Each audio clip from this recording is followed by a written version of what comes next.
주님의 은총이 오늘도 넘치기를 소망합니다. 오늘은 종려주일입니다. 예수님께서 성 안으로 들어가실 때 사람들이 종려나무 가지를 흔들며 호산나 하면서 예수를 맞았다고 해서 종려주일입니다. 종려나무 그러면 우리들이 잘 와닿지 않지만 야자수 나무라고 생각하면 쉬우실 것입니다. 그로부터 5일 후에 예수님께서 십자가의 죽음을 맞으시고 3일 후에 부활을 하셨습니다. 예수님께서 예루살렘 성으로 들어가셨을 때 예수님을 맞아준 사람은 과연 누구였을까? 한번 생각해 보기를 원합니다. 예수님이 성으로 들어가는데 말을 타고 들어간 것이 아니라 나귀를 타고 들어갔고, 예수님을 맞아준 사람들은 정말 그 성 안에서 별 볼 일 없는 하층민이었습니다. 그들은 사는 게 너무 힘들어요. 사는 게 너무 힘들어서 예수님을 통해서 자신의 삶이 정말로 살 수 있는 삶이 되기를 바라면서 예수님을 환영했습니다. 이제 6월 3일 대통령 선거일이 있습니다. 지금 정치를 잘했다면 우리는 그분을 다시 뽑을 것입니다. 그러나 정치를 못하면 우리는 그 사람을 뽑지 않고 더 좋은 사람을 뽑으려 할 것입니다. 세상 사람들의 마음은 다 같아요. 사람들의 큰 소망이 무엇일까요? 먹고 사는 것, 그리고 이 가족들과 행복하게 사는 것, 이것이 바람이지 크게 이 나라의 대통령이 되겠다, 이 나라에서 출세한 사람이 되겠다, 이런 꿈을 가진 사람은 별로 없어요. 나이가 들면 들수록 내 옆에 있는 사람들과 행복하게 살았으면 좋겠다, 큰 욕심을 부리지 않는데, 행복하게 살 수 있는 여건이 안 되는 사람들은 어떤 마음을 가질까요? 세상이 뒤집혀졌으면 좋겠다, 이런 마음을 가질 거예요. 예수님을 환영했던 사람들은 대부분 사는 것이 너무 버거워요. 오늘 하루도 살 수가 없어요. 지금 우리 하루에 몇 끼 드시나요?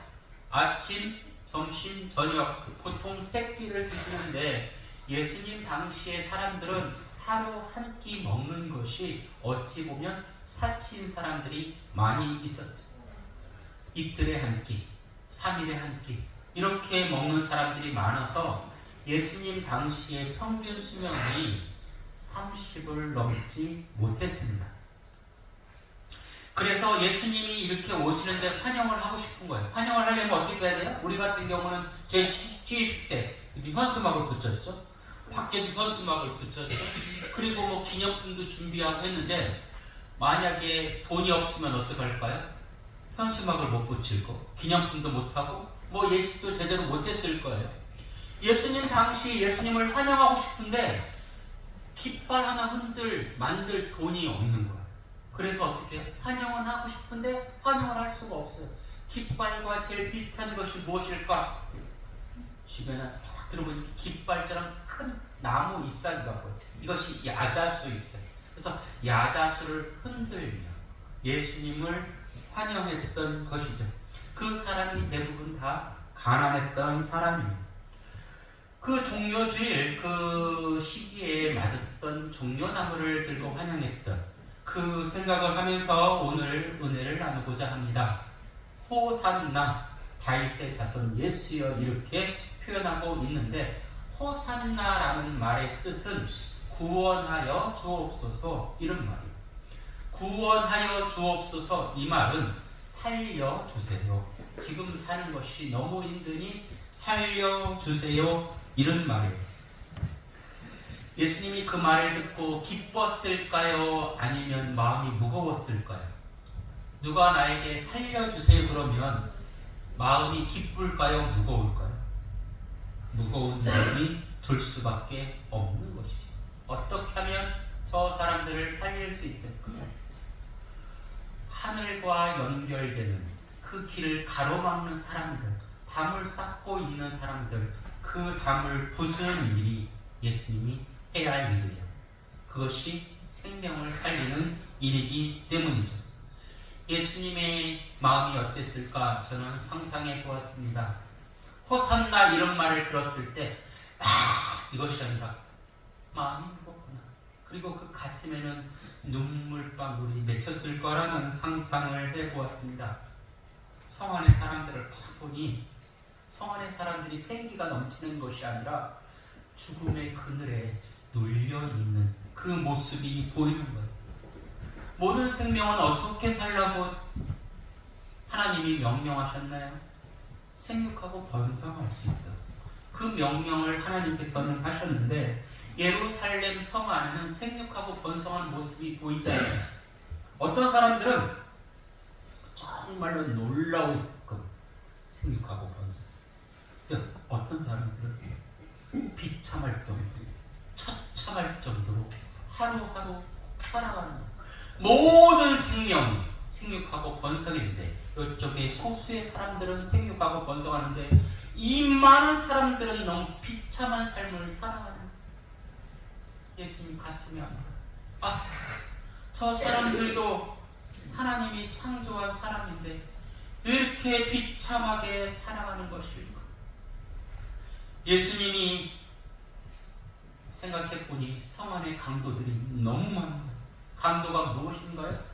자신의 욕심을 위해 이웃이 해가 되더라도 물건을 뺏는 사람을 강도라고 해요. 강탈 이런 말을 쓰기도 하죠. 예루살렘에는 그런 강도들이 너무나 많아요.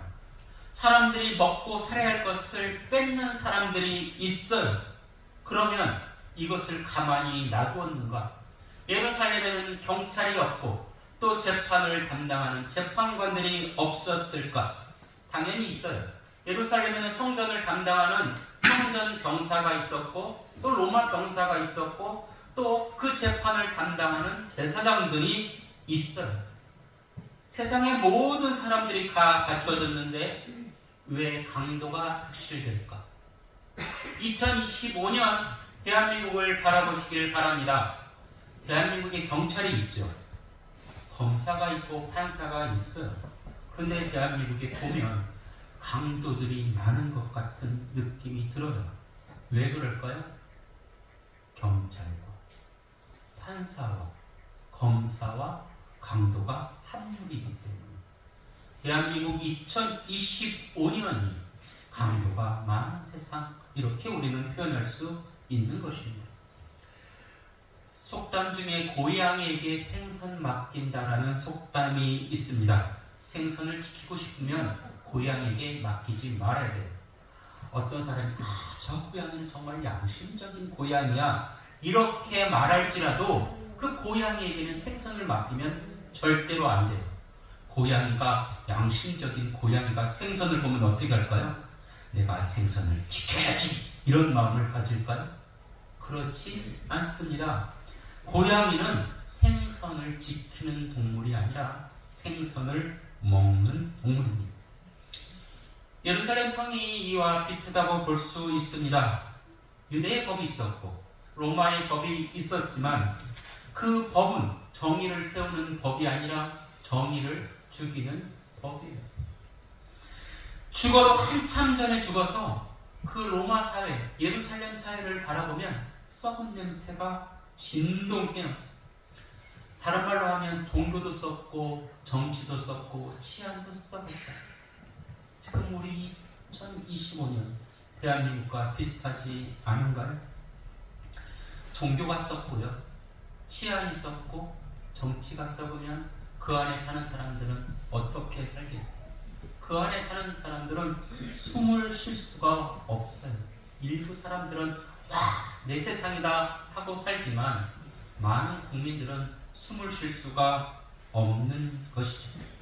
지도자라는 것은 그 지도자라는 말을 들으면 그 무게를 감당해야 되잖아요. 왕관을 쓰려는 자는 왕관의 무게를 감당할 수 있어야 된다는 말처럼 지도자라는 말을 들으면 지도자라는 그 말에 맞게 그 무게를 감당할 수 있어야 되는데 그 당시 지도자들은 그러지 않고 오히려 더 강도 짓거리를 했습니다. 예수님께서 성 안에 보니 강도들이 너무 많은 거예요. 하나님이 서로 사랑하며 살라고 했는데 서로 사랑하지 않고 일부의 권력을 잡은 사람들이 빼앗고 약한 자들을 짓밟고 죽이는 사회가 됐다는 거예요. 예수님이 세상을 바라보니 분통 터져. 그리고 눈물이 글썽글썽하는 서로 사랑해야 되는데 서로 사랑하지 않고 가진 자들이 무고한 생명을 죽이니 예수님은 그것을 보는 것 자체가 심한 고통이었어요. 사람들이요, 평화를 만들어가는 것을 알았더라면 그렇게 하지 않았을 거예요. 근데 평화를 만들어가는 것을 몰라요. 왜 몰랐느냐? 그런 교육을 받지 않았거든요. 어렸을 때 가정에서 제대로 교육을 받지 않으면 그 아이가 아무리 잘 성장하고 싶어도 성장하기 어려워요. 그래서 아이를 제대로 성장시키기 위해서는 부모가 먼저 깨어 있어야 되는 거죠. 부모가 깨어 있지 않으면 아이는 절대로 제대로 성장할 수가 없습니다. 마찬가지로 사회가 제대로 깨어 있지 않으면 그 사회는 제대로 설 수가 없는 거예요. 예루살렘의 종교 지도자들, 정치 지도자들이 다 썩어요. 그러니까 예루살렘에 참다운 교육이 없어요. 예루살렘에만 없었는가? 이스라엘 전역에 교육이 없어요. 어떤 교육을 시켜요? 권력을 잡으면 최고다. 돈을 모으면 장땡이다. 뭐가 좀 비슷하죠? 그러니 세상은 썩어 들어갈 수밖에 없는 거예요. 예수님은 그런 세상을 보고 가슴이 너무 아파요. 그래서 하늘 말씀을 선포하는 것이죠. 사람들은 입으로는 하나님을 찾아요. 그러나 그들의 행위에서는 하나님을 발견할 수가 없습니다. 왜 그럴까? 지도자들의 마음에 탐욕이 가득하기 때문에 그래요. 성경이 말하는 탐욕은 자신의 욕심을 채우는 것. 그래서 야고보서 1장은 욕심이 잉태한즉 죄를 낳고 죄가 장성한즉 사망을 낳는다. 욕심을 가지면 죄가 시작된다. 이렇게 이야기하고 있어요. 종교 지도자들, 저 같은 목사는 여러분에게 돈 많이 버십시오, 출세하십시오 이런 말을 해서는 안 되죠. 여러분에게 어떤 말씀을 드려야 돼요? 하나님의 뜻대로 사십시오. 그러면 놀라운 은혜가 여러분 삶에 임할 것입니다.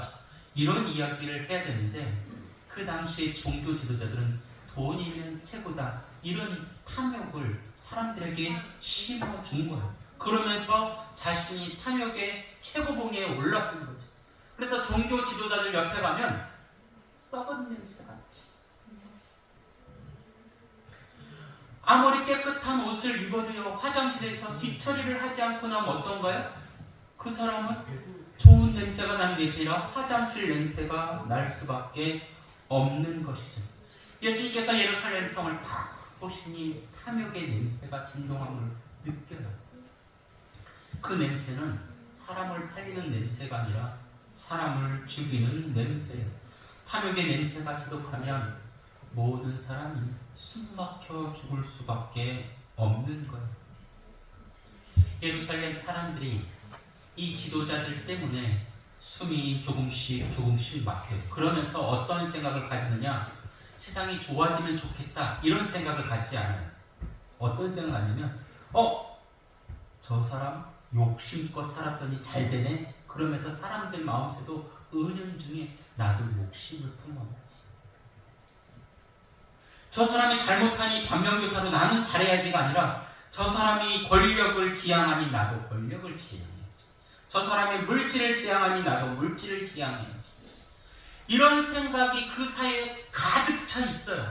저 사람이 생명을 소중히 여기니 나도 생명을 소중히 여기야지. 이런 생각이 그 사이에 하나도 없는 거예요.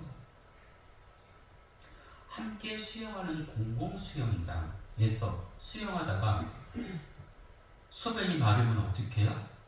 소변을 보러 나와야 되잖아요. 그런데 수영장 강사가 그렇게 얘기합니다.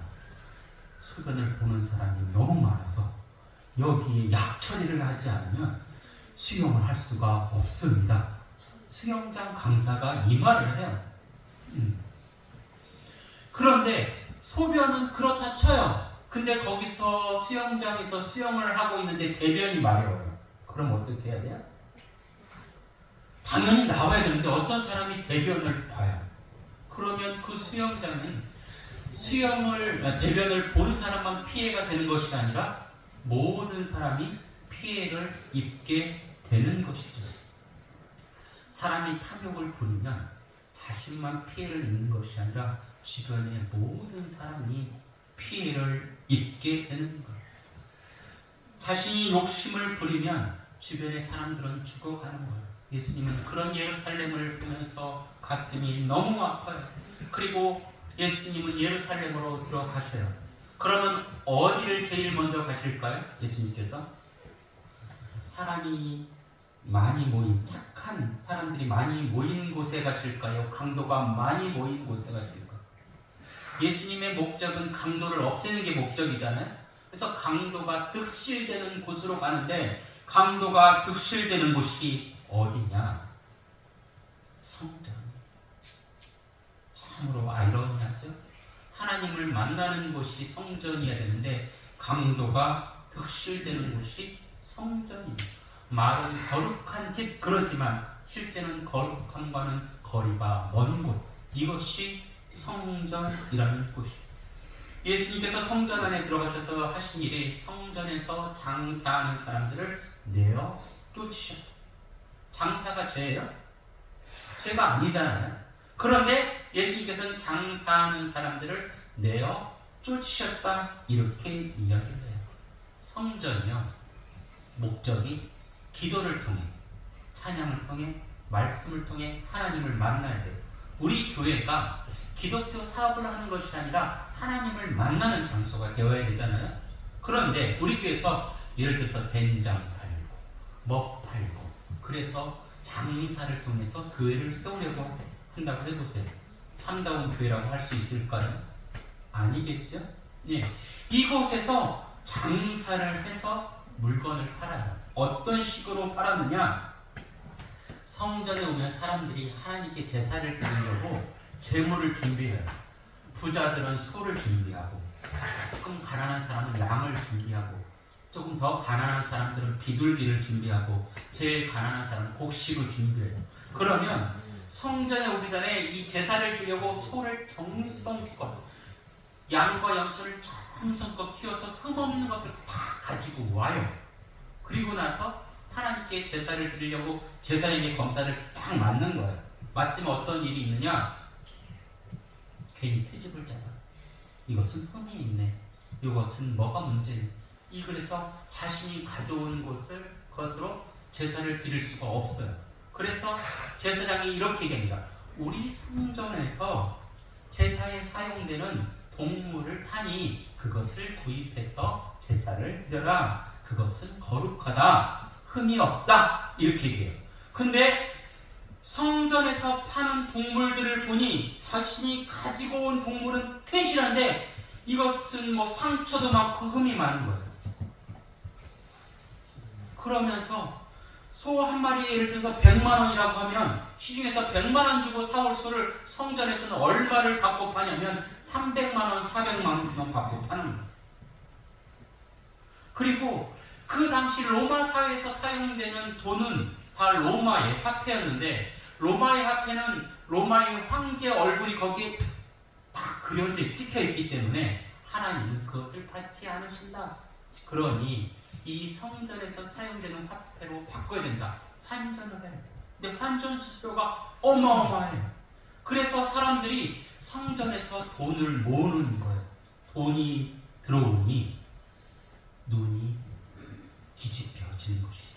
하나님과 멀어지는 거예요. 하나님과 만나는 장소가 돼야 되는데 그렇게 했다라는 거예요. 놀이공원을 가보신 적이 있으시죠?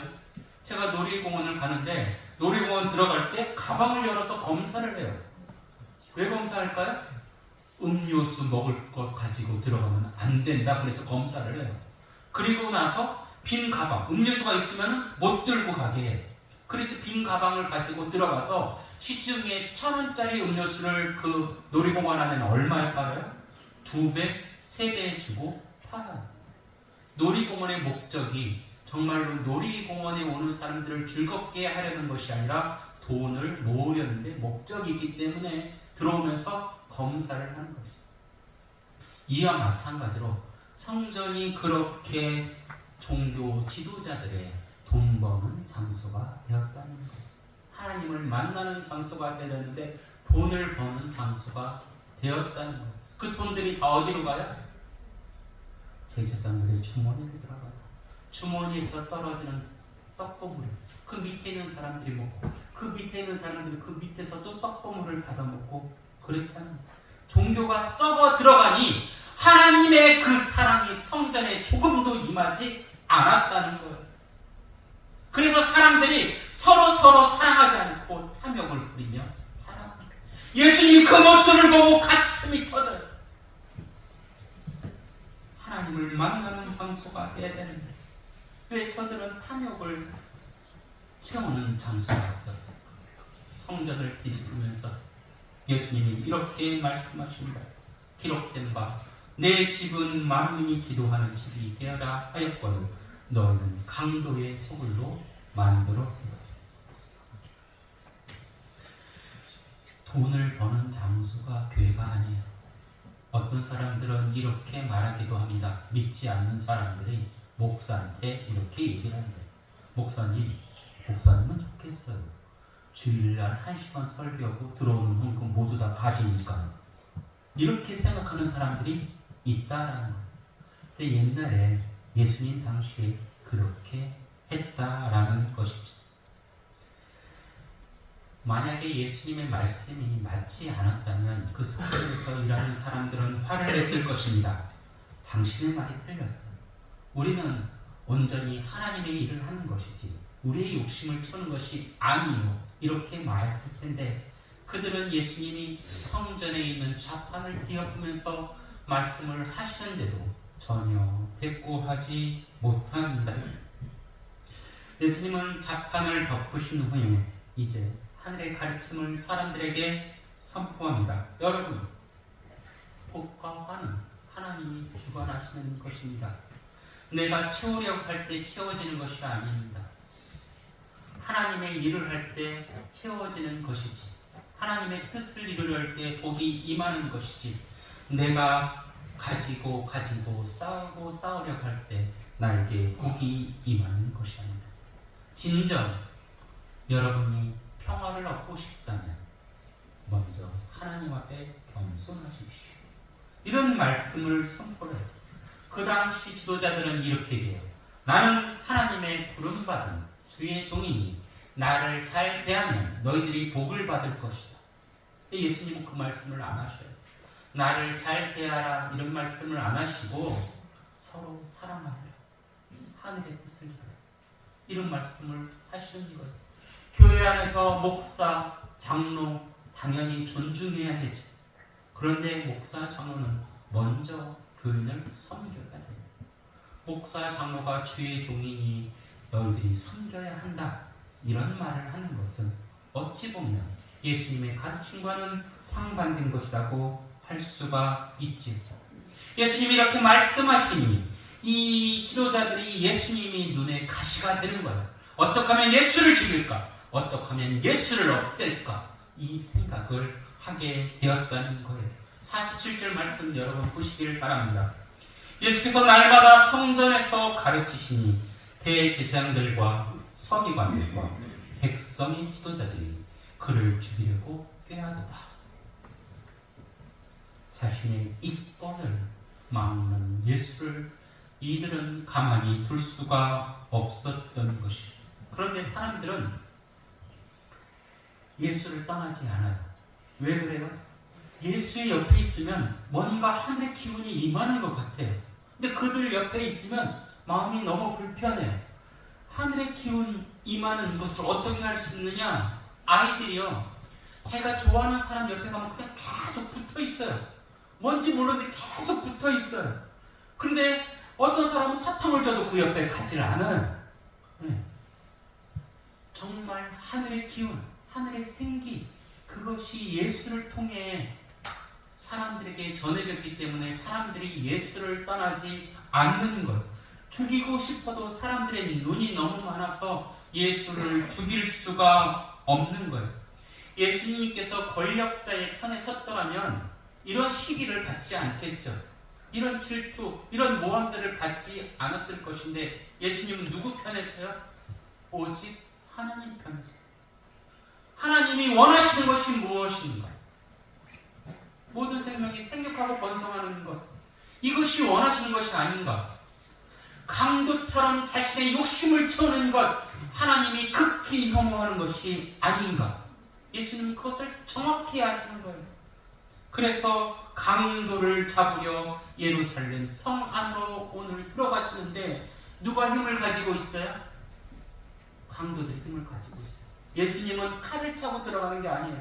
방패를 가지고 들어가는 게 아니에요. 갑옷을 입고 들어가는 게 아니에요. 어린 나귀를 타고 무슨 이상한 사람들과 같이 성 안으로 들어가요. 어찌 보면 거짓 무리들과 어울리는 그 사람이 예수고 구원자라는 생각이 드는 거예요. 그러나 예수님은 자신을 인정해주는 그 사람들, 그게 중요하지 않은 거죠. 오직 여호와 하나님만 바라보고 사는 것이죠. 예수님은 한 가지만 생각하셔요. 하나님이 원하시는 것이 무엇인가? 하나님이 원하시는 것이 무엇인가? 사람들이 이전의 낡은 습관을 버리고 새로 하나님의 옷으로 입어야 된다. 예수님이 예루살렘에 입성하실 때 들고 갔은 것은 세상의 검이 아니라 말씀의 검이죠. 말씀의 검으로 그 강도들의 무리를 쳐 부시려고 하는 거예요.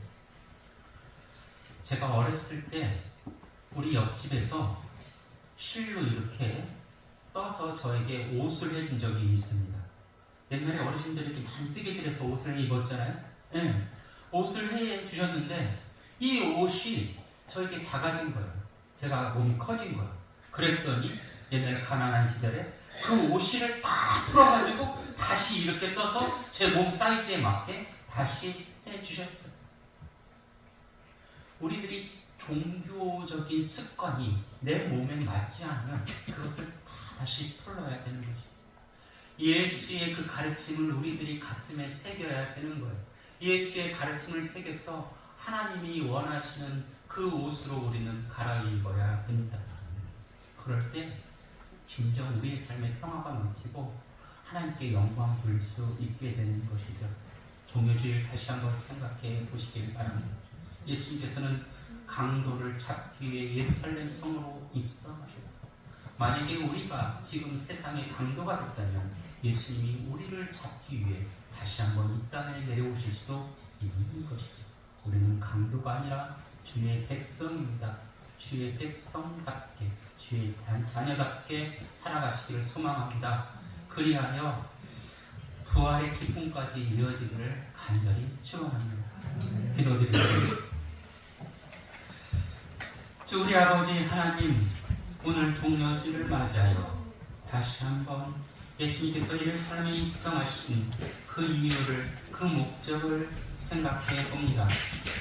하나님의 뜻을 이루기 위해 자기 목숨을 아끼지 않았던 예수님처럼 우리 또한 하늘 뜻을 이루어가는 주님의 백성이 되게 하여 주시옵소서.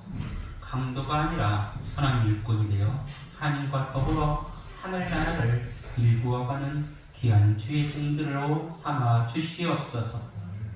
지금 이 자리에 함께하지 못한 이들이 있습니다. 간절히 기도하오니 그들의 마음을 변화시켜 주옵시고 그들의 마음을 어루만져 주옵시고 이제 속히 예배당으로 나와 하늘 공동체의 삶을 살아가게 하여 주시옵소서. 오늘 우리가 받은 그 은혜를 그들에게도 고스란히 전달될 수 있도록 성령께서 주장하여 주옵소서. 예수님 이름으로 기도드립니다. 아멘.